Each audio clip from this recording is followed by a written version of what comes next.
Hello YouTube, and today's video I'm going to be giving you a rundown of the best free security software that's available that will protect your PC or laptop. Very first is obviously your antivirus.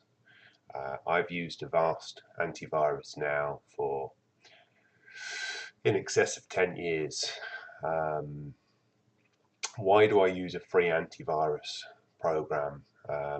Many years ago, when I first got into computers, I did start buying an antivirus package. I believe it was Simtech Norton.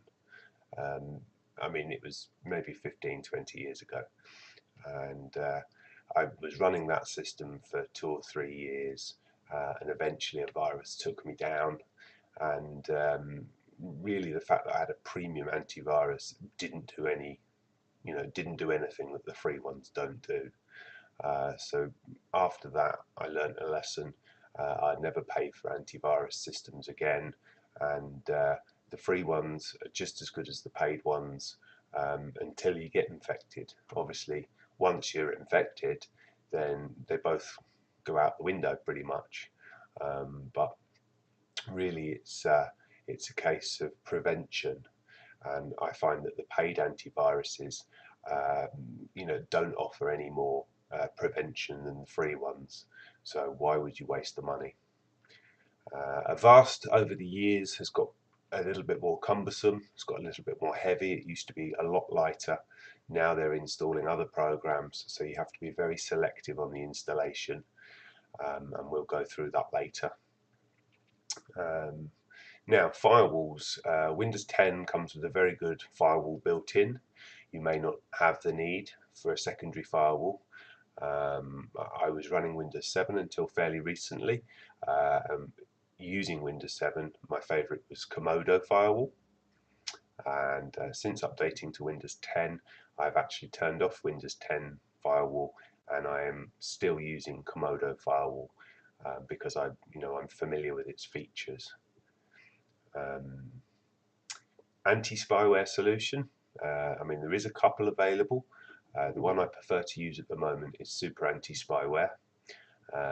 Now, because my computer is fairly fast, I do run that when the computer boots, so that's running down by the taskbar. However, if you've got a slower computer, the boot time itself to load Super Anti-Spyware, you might just save it so it doesn't load on boot, but it is installed on your computer, and then should you have a problem, you can just run it on demand. The same goes for the malware. In this instance, I'm using Malwarebytes anti-malware, and again, I've got it loading with Windows, so it does increase my boot time a tiny bit, but then I've got the peace of mind that it's loaded. Again, the same as Super Anti-Spyware, you could run that, you could install that and then run it on demand as and when you need to, just to make your system a little bit more responsive for the slower systems. I'm going to now go through each of these 4 installation and usage, and feel free to skip ahead. I'll put the timelines down in the description below.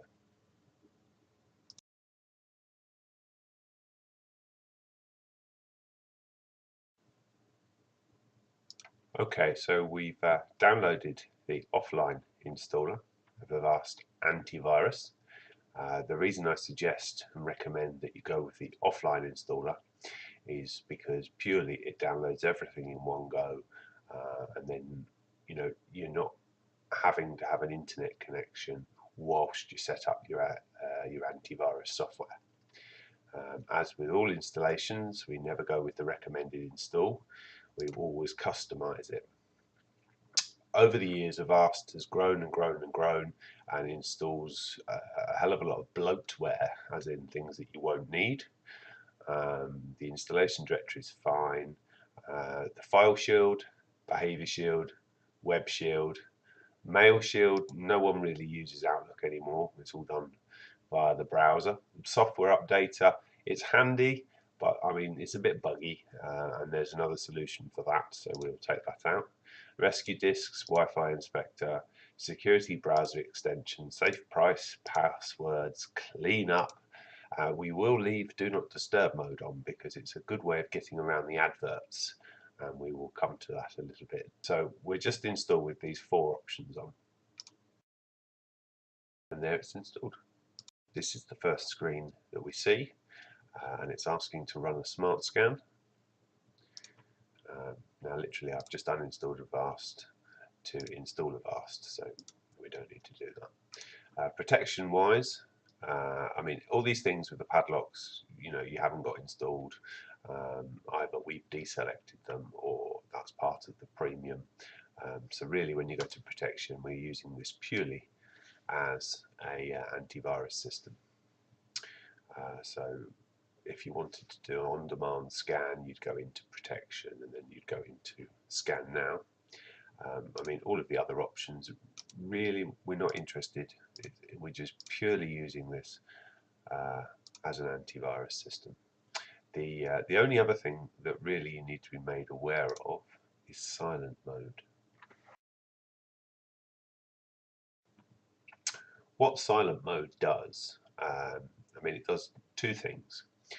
The first thing, should you have any infection detected, silent mode won't jump up with a pop-up box and say, oh, there's a virus. What it would do is it would just deal with it, and it will give you a notification. There's a little tiny blue circle that occurs on the taskbar icon down by the clock, just to let you know that you have a new notification. So it's not bothering you. It is, as it says it is, silent mode. The other real benefit of silent mode is there's no pop-up adverts. Normally you boot your machine up and you'd have a square at the bottom right hand side of the screen with a pop-up advert. What they try and do is they try and scare you into upgrading the product, which isn't necessary. So I do recommend turning silent mode on for that. Here's an example. We have a couple of notifications, so we'll just click on those. And even though we downloaded the offline installer, obviously there is a slightly newer update available, so that's letting us know. So we can do that now. Once that update's done, this box will always say problems, silent mode is on, because obviously it wants to keep selling you other products, but that's fine. Just continue with silent mode on. And that's the antivirus. So moving on. Okay, so our next security peace of mind software is a firewall brought to us by Komodo. Obviously select your language. Do not just jump down to the accept and install button. As with all installations, we must click the options. This is saying to import all of your settings onto a new browser that's included with this installation. So obviously we do not want to do that. And then we need to deselect the additional browser that comes free with this. So that's an important step. Then we can start to install.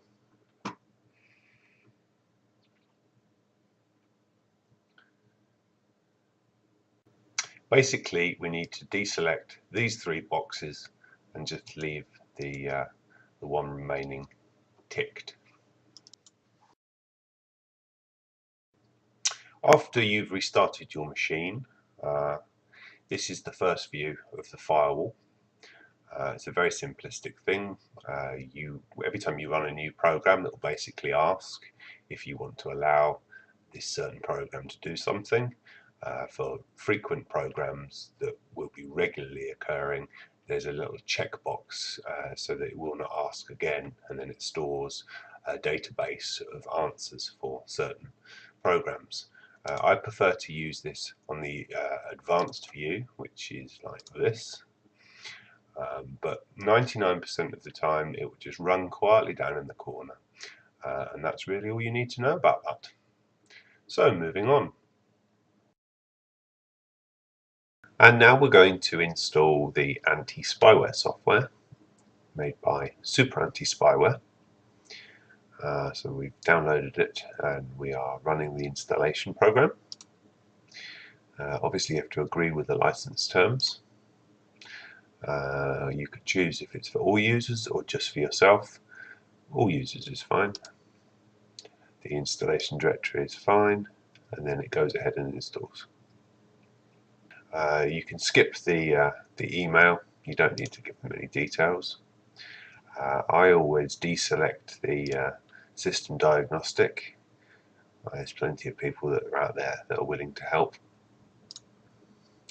And that's Super Anti-Spyware installed. This is an interesting pop-up, the Super Anti-Spyware Professional, which gives you a whole host of other features. Would you like to begin a trial? It's free and everything. No, you're right. So the program's installed. We've updated the database all automatically. If you want to run this scanner on demand, just scan this computer. One thing we do need to do is an additional settings in the preferences is if you want to start Super Anti-Spyware with Windows, then you leave the tick in there.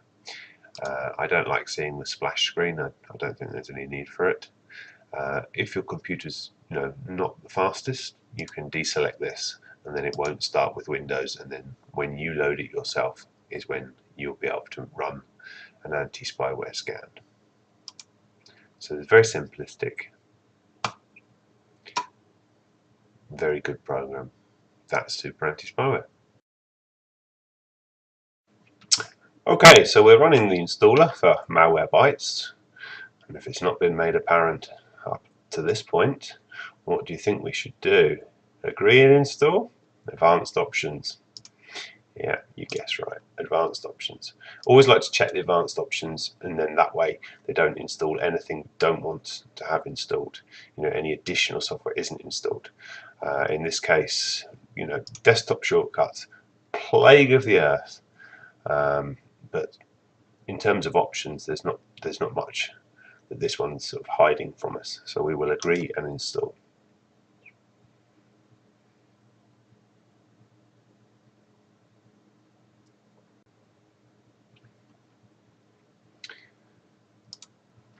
And with Malwarebytes installed, this is the screen that you're greeted with. If it's the first time that you've installed it, I recommend you running a quick scan right here. And if it's not, then you don't need to do that. One of the little changes we need to make in the settings is on the application, and then we need to scroll down until we see Show Malwarebytes option in Windows Explorer. Well, every time I right click, I do not want to be pestered by Malwarebytes. Have another option on there. I've got enough options when I right click on something, so don't need any more of those. So turn that one off. So anyway, this is the dashboard, and this is how you do an on-demand scan. So obviously I would say the threat scan, and they're saying it's recommended. So you can run this on demand should you ever have a problem, or having it starting with Windows, which is the default, and then you've got the protection from the moment you boot your computer up. That's about it for Malwarebytes. So that's your 4 security programs installed. You won't ever need to spend any money on any antivirus or any anti-malware or any anti-spyware or any firewalls in the future. You just follow this video, install those programs, and you should be right as rain. There will be 3 desktop icons, one for advanced, one for Super Anti-Spyware, and one for Komodo, I think. They will have appeared on your desktop, but you'll quite happily remove those and delete those. You don't need those. Now, if you do ever notice anything slightly unusual, untoward, like your computer slows down or anything, just run it through a Super Anti-Spyware scan or a Malwarebytes scan, and you really shouldn't have any problems. In all my years using my computers, I've run with those 4 programs installed, and I just haven't had any issues. So good luck, and stay tuned for the next video. Thanks for watching.